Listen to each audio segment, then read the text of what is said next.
غلت ایدیہم ولعنوا بما قالوا بل یداہ مبسوطتان ينفق کیف یشاء۔ اور یہودیوں نے کہا کہ اللہ کے ہاتھ بندھے ہوئے ہیں۔ غلت ایدیہم، ان کے ہاتھ باندھ دیے جائیں، ولعنوا بما قالوا، اور لعنت کی جائے ان کے باتوں کی وجہ سے، جو کچھ کہ انہوں نے کہا ہے اس کی وجہ سے لعنت کی جائے۔ بل یداہ مبسوطتان، بلکہ اللہ کے ہاتھ تو کھلے ہوئے ہیں، ينفق کیف یشاء، وہ اللہ تعالیٰ جیسے چاہتے ہیں خرچ کرتے ہیں۔ وَلَيَزِيدَنَّ كَثِيرًا مِّنْهُمْ مَا أُنزِلَ إِلَيْكَ مِن رَّبِّكَ طُغْيَانًا وَكُفْرًا، اور اللہ اضافہ کرتے ہیں، زیادہ کرتے ہیں ان میں سے بہت سارے لوگوں کو ما انزل الیک، جو کچھ کہ آپ کی طرف نازل کیا گیا، من ربک، اپنے رب کی جانب سے، کیا زیادہ کرتے ہیں؟ طغیانا وکفرا، سرکشی اور کفر کو۔ وَأَلْقَيْنَا بَيْنَهُمُ الْعَدَاوَةَ وَالْبَغْضَاءَ إِلَى يَوْمِ الْقِيَامَةِ، اور ہم نے ان کے درمیان دشمنی اور بغض اور کینے کو قیامت تک کے لیے ڈال دیا۔ کلما اوقدوا نارا للحرب اطفأها اللہ، جب بھی وہ لوگ لڑائی کے لیے آگ سلگائیں گے اللہ نے اس کو بجھایا ہے۔ وَيَسْعَوْنَ فِي الْأَرْضِ فَسَادًا، اور کوشش کرتے ہیں وہ زمین کے اندر فساد کی۔ وَاللَّهُ لَا يُحِبُّ الْمُفْسِدِينَ، اور اللہ تعالیٰ فساد کرنے والوں کو پسند نہیں فرماتے۔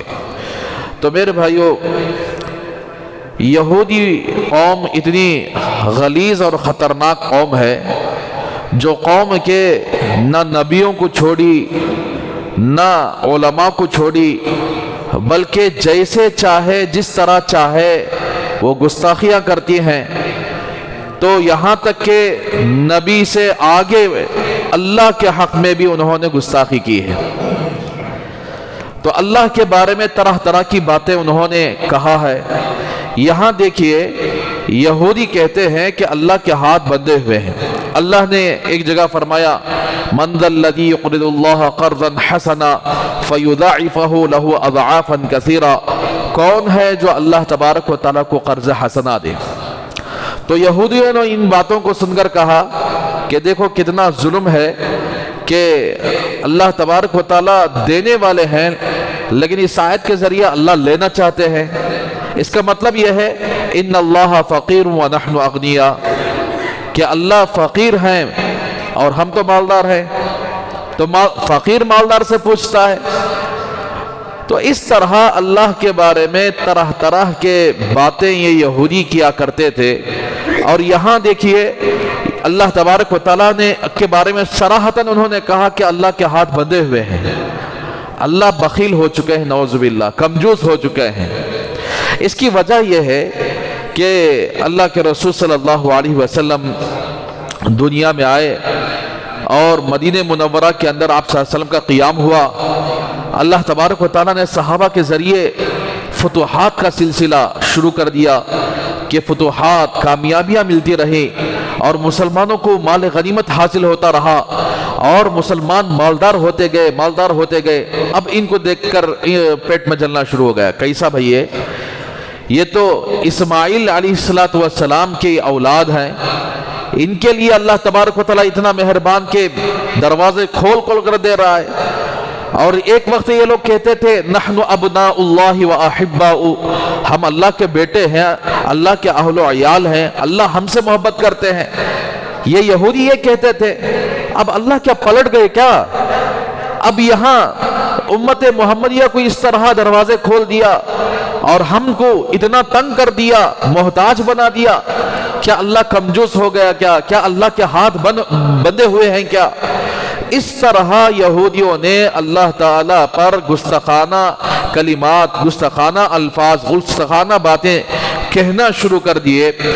تو اللہ تبارک و تعالیٰ اس کا جواب یہ دے رہے ہیں۔ تو واقعاً صحیح بات ہے، جب حضرت عمر رضی اللہ تعالیٰ عنہ کا دور آیا، اللہ نے مسلمانوں کے لیے اتنی کامیابیاں عطا فرمائی، کسرا جیسا سپر پاور ایسا کر ڈھیر ہو گیا، اس کا مال غنیمت اتنا زیادہ ہوا، سارے صحابہ میں وہ مال غنیمت تقسیم ہوا۔ اب یہ لوگ دیکھ کر جلتے گئے یہاں تک بہت سارا، یعنی اتنا جلے کہ کیسے حضرت عمر کو ختم کر دیا جائے، سازشیں کرنا شروع کر دیے۔ اسی بنیاد پر حضرت عمر رضی اللہ تعالیٰ عنہ کو شہید کرنے میں انہی یہودیوں کا ہاتھ ہے۔ پھر حضرت عثمان رضی اللہ تعالیٰ عنہ کی خلافت آئی تو اس میں بھی اللہ تبارک و تعالیٰ نے کھول کر دے دیا۔ بہت سارے صحابہ کتنے بڑے مالدار بن گئے تھے، کتنے لوگوں کو مال غنیمت میں سے کتنا حصہ ملا تھا۔ تو اب انہوں نے سوچا کہ حضرت عثمان کو بھی ختم کر دیا جائے، تو چنانچہ حضرت عثمان رضی اللہ تعالیٰ عنہ کی شہادت میں بھی انہی یہودیوں کا ہاتھ ہے۔ تو بہرحال میرے بھائی اس طرح یہ لوگ یعنی مسلمانوں کو ختم کرنے کی سازشیں کیے اور دیکھ کر جلتے تھے مسلمانوں کو اللہ تبارک و تعالیٰ نے ایسے خزانے دے دیے۔ تو اللہ فرماتے ہیں کہ غلت ایدیہم ولعنوا بما قالوا، اللہ کے ہاتھ کیا بندے ہیں، اللہ کیا بخیل ہے، تو ان کے ہاتھ باندھ دیے جائے، یہودیوں کے ہاتھ باندھ دیے جائے، وَلُعِنُوا بِمَا قَالُوا، اور لعنت کی جائے اس وجہ سے کہ جو انہوں نے اللہ کے بارے میں جو کچھ کہا ہے، تو ان پر اللہ کی لعنت ہے۔ اللہ اس کا جواب دے رہے ہیں، اللہ یعنی اللہ کے ہاتھ بندے ہوئے نہیں، بل یداہ مبسوطتان ينفق کیف یشاء، بلکہ اللہ کے ہاتھ کھلے ہوئے ہیں، وہ جیسے چاہتے ہیں خرچ کرتے ہیں۔ تو میرے بھائیو اللہ سخیوں کے سخی ہیں۔ اگر اللہ تبارک و تعالیٰ نعوذ باللہ بخیل اور کمجوز ہوتے تو کسی کافر کو ایک گھنٹ پانی بھی نہیں ملتا، کسی کافر کو ایک دانہ کھانا بھی نہیں ملتا، ایک روٹی بھی نہیں ملتی، چاہے وہ اللہ کو مانتا ہو یا نہ مانتا ہو، چاہے اللہ سے دشمنی کرتا ہو۔ ارے جتنے لوگ ہیں آج بھی لوگ اللہ کو گالیاں دیتے ہیں، اللہ تبارک و تعالیٰ اگر کمجوز ہوتے نعوذ باللہ تو ان لوگوں کو ایک گھنٹ پانی بھی نہیں ملتا۔ اللہ ساری دنیا کے نظام کو چلا رہے ہیں، ساری دنیا کے رزاق ہے اللہ تبارک و تعالیٰ، رازق ہے، ماننے والے کو بھی دیتے ہیں، نہیں ماننے والے کو بھی دیتے ہیں، ماننے والے کو بھی کھلاتے ہیں، نہیں ماننے والے کو بھی کھلاتے ہیں، وہ وراء الورا ہے۔ تو میرے بھائیو اللہ کے سلسلے میں اس طرح کی باتیں کہنا۔ اب یہاں دیکھیے اس آیت کے اندر اللہ کا ہاتھ کہا گیا ہے، اس سے کیا مراد ہے؟ دیکھو جہاں اللہ تبارک و تعالیٰ کا ہاتھ یا کوئی ایسی چیز یعنی اللہ کی ذات کے سلسلے میں آ جائے، وہاں ہمیں یہ نہیں سوچنا چاہیے جیسا کہ انسان کے لیے ہاتھ ہوتا ہے، ہتھیلی ہوتی ہے اور انگلیاں ہوتے ہیں، اللہ تبارک و تعالیٰ کی ذات کے سلسلے میں ایسا نہیں سوچنا چاہیے، اس لیے کہ اللہ جسم سے پاک ہے، وہ اس کے شان کے مطابق اس کا ہاتھ ہے۔ جیسا کہ ایک حدیث کے اندر اللہ کے رسول صلی اللہ علیہ وسلم نے ارشاد فرمایا کہ اللہ تبارک و تعالیٰ کا دونوں ہاتھ دایاں ہاتھ ہے، اور اس حدیث یعنی اس حدیث میں آپ صلی اللہ علیہ وسلم نے فرمایا کہ کل قیامت کے دن اللہ تبارک و تعالیٰ خوب عطا کرنے والے ہیں، حدیث کا مفہوم ہے اللہ خوب عطا کرنے والے ہیں کن لوگوں کو، کہ وہ نہ نبی ہوں گے، نہ شہید ہوں گے، نہ کوئی یعنی اتنا بڑا، یعنی نبیوں کا درجہ زیادہ ہوتا ہے، شہیدوں کا درجہ زیادہ ہوتا ہے، تو کچھ لوگ ایسے ہوں گے جن کے چہرے چمکتے ہوں گے، اللہ کے قرب اتنا زیادہ ہوگا کہ لوگ دیکھ کر رش کریں گے بھئی یہ کون لوگ ہیں؟ تو وہ نہ نبیاں ہوں گے، نہ شہید ہوں گے، بلکہ وہ لوگ ہوں گے جو مختلف خاندانوں سے، مختلف قبیلوں سے ایک جگہ جمع ہو کر اللہ کا ذکر کرنے والے، مختلف خاندانوں سے آ کر، مختلف جگہوں سے آ کر ایک جگہ جمع ہو کر اللہ کا ذکر کرنے والے، یہ لوگ کل قیامت میں اللہ کا قرب حاصل کریں گے، اللہ تبارک و تعالیٰ اپنے دونوں ہاتھوں سے ان کو عطا فرمائیں گے۔ تو ایک حدیث کے اندر آپ صلی اللہ علیہ وسلم نے اس طرح کا تذکرہ فرمایا۔ تو بہرحال میرے بھائیو جہاں بھی اللہ کے ہاتھ کا تذکرہ ہوتا ہے تو وہاں پر یہ سوچنا نہیں چاہیے جس طرح انسان کا ہاتھ ہوتا ہے اس طرح اللہ کا ہاتھ، ينفق کیف یشاء، اللہ جیسے چاہتے ہیں خرچ کرتے ہیں۔ بسا اوقات اللہ تبارک و تعالیٰ مالداروں کو امتحان لیتے ہیں، بسا اوقات اللہ تبارک و تعالیٰ یعنی مال دے کر امتحان لیتے ہیں، مال چھین کر بھی امتحان لیتے ہیں، کسی کو تنگ دستی میں مبتلا کرتے ہیں۔ دیکھیں گے بندہ تنگ دستی میں آ کر اللہ کو یاد کرتا ہے کہ نہیں یاد کرتا ہے، دیکھیں گے بندہ فراخ یعنی مال دے کر آزمائیں گے، دیکھیں گے مال کا حق ادا کرتا ہے کہ نہیں ادا کرتا ہے۔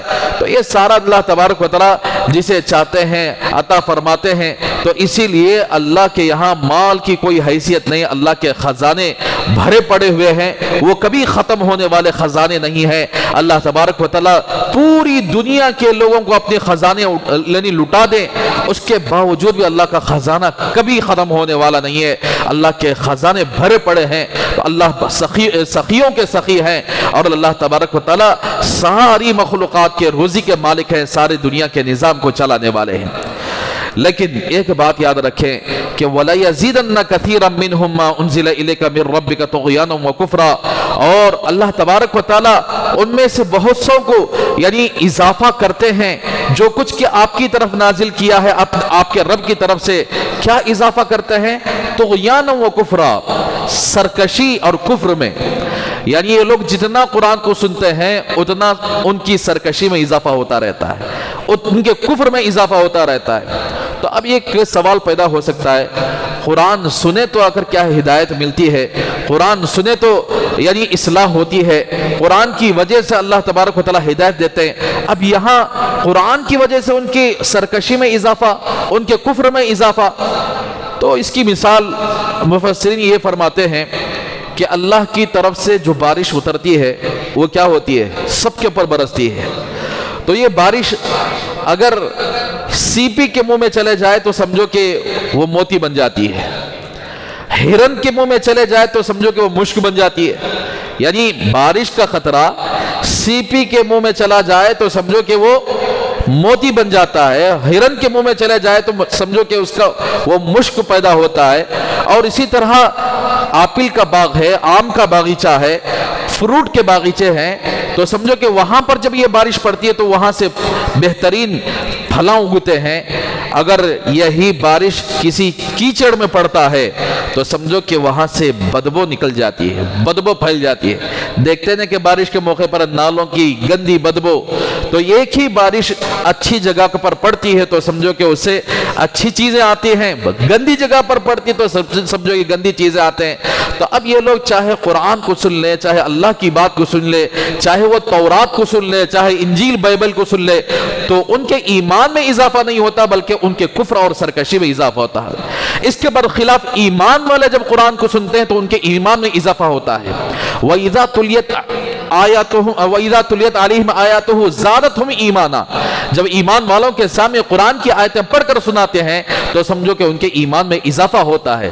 تو ایمان والوں کے لیے قرآن ایمان میں اضافہ کا ذریعہ بنتا ہے، اور کافروں کے لیے، یہودی اور سرکش اور ضدی قوموں کے لیے یہی قرآن ان کی سرکشی اور کفر میں اضافے کا ذریعہ بنتا ہے۔ اسی لیے اللہ فرماتے ہیں تم جو کچھ چاہے کر لو، یعنی تمہارے کفر میں اور سرکشی میں اضافہ ہوتا رہے گا۔ اور ایک بات یاد رکھیں کہ وَأَلْقَيْنَا بَيْنَهُمُ الْعَدَاوَةَ وَالْبَغْضَاءَ إِلَى يَوْمِ الْقِيَامَةِ، ہم نے ان کے درمیان دشمنی اور بغض کو قیامت تک کے لیے ڈال رکھا ہے۔ اسی لیے یہود و نصارہ ہمیشہ لڑتے رہتے ہیں، اندرونی جنگ ان کی ہوتی رہتی ہے۔ آپ کو معلوم ہے کہ روس اور امریکہ کے درمیان کتنی خطرناک جنگیں چھڑ گئی تھی، بلکہ دونوں نے آپس میں آج بھی دشمنی رکھے ہوئے ہیں۔ اور اسی طرح یعنی یہ لوگوں کے درمیان ہمیشہ یعنی ایک دوسرے کے بارے میں آ کر کینہ کپٹ قیامت تک ہوتا ہی رہے گا، لیکن مسلمانوں میں لڑانے کی وہ بڑی کوشش کریں گے۔ کلما اوقدوا نارا للحرب اطفأها اللہ، جب بھی وہ یعنی جنگ کے لیے، لڑائی کے لیے آگ سلگاتے ہیں تو اطفأها اللہ، اللہ نے اس کو بجھایا ہے۔ اللہ کے رسول صلی اللہ علیہ وسلم کے زمانے کے بعد حضرت عثمان کا زمانہ جب آیا اور حضرت عثمان رضی اللہ تعالیٰ عنہ کو ملعونوں نے شہید کر دیا، اس کے بعد حضرت علی کا زمانہ آیا تو حضرت علی اور امیر معاویہ کے درمیان اجتہادی بنیاد پر تھوڑا سا اختلاف ہو گیا۔ تو اب ان یہودیوں نے دونوں کو لڑانے کی کوشش کی، بلکہ دونوں کے درمیان جنگ جمل، جنگ صفین بھی ہوئی ہے۔ تو اس کے بعد اللہ تبارک و تعالیٰ نے حضرت علی کی اولاد میں سے حضرت حسن رضی اللہ تعالیٰ عنہ کو یعنی وہ مرتبہ عطا فرمایا جو مسلمانوں کی دو بڑی جماعتیں لڑ کر الگ ہو گئی تھی، حضرت حسن رضی اللہ تعالیٰ عنہ جا کر مصالحت کر لیے اور دونوں جماعتوں کو ملا دیے۔ اور اسی طرح ہر زمانے کے اندر صلاح الدین ایوبی کا زمانہ جب تھا، جب صلیبیوں نے جنگ چھیڑا اور بہت سارے مسلمانوں کو قتل کیا، بیت المقدس پر قبضہ کر لیا، تو اس وقت صلاح الدین ایوبی رحمت اللہ علیہ نے ان صلیبیوں کو مزہ چکایا اور سارے مسلمانوں کو ایک جگہ جمع کر دیا۔